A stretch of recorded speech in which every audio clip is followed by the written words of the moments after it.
क्या आपको पता है इस जगत के समस्त प्राणियों और पदार्थों में आप सबसे अधिक महत्वपूर्ण हैं। आप भी एक पदार्थ ही हैं, परंतु इस पदार्थ में छिपा एक चैतन्य है जो आपके जीवन को सबसे महत्वपूर्ण बनाता है।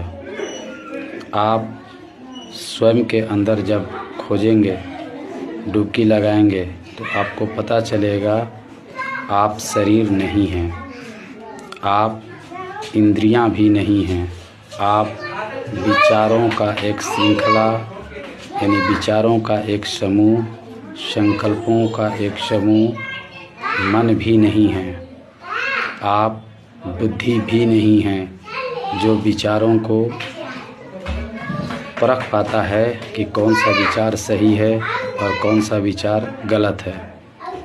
आप इन चारों से ऊपर विवेक भी नहीं हैं, क्योंकि विवेक से भी ऊपर आप बैठे हैं जो शरीर, इंद्रियां, मन और बुद्धि से परे है। विवेक भी गिर जाता है, विवेक भी नष्ट हो जाता है जब प्राणी का ज्ञान नहीं रहता है। अतः आपको तभी सत्य का ज्ञान होगा जब आप किसी सद्गुरु के शरण में जाएंगे, किसी ज्ञानी के शरण में जाएंगे, किसी संत के शरण में जाएंगे।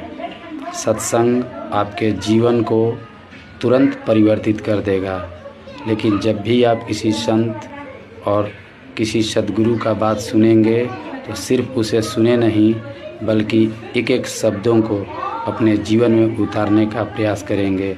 मैं जीवित प्रमाण हूँ कि सद्गुरु को चाहे कबीर हों, रविदास हों, मीराबाई हों, दादू दयाल हों, शेख हों, फरीद हो, ओशो हो, महर्षि रमन हो, इस पृथ्वी पर मेरा ये अनुभव है कि इस पृथ्वी पर संत के सिवा, सद्गुरु के सिवा कोई सच्चा नहीं, फ़कीर और सूफ़ी के सिवा कोई सच्चा नहीं। हर व्यक्ति अपने लाभ और हानि के लिए बात करता है, लेकिन सद्गुरु, महर्षि, ऋषि, सूफ़ी मानव कल्याण के लिए बात करते हैं। और मेरा मानना है कि मानव कल्याण की बात वही कर सकता है जो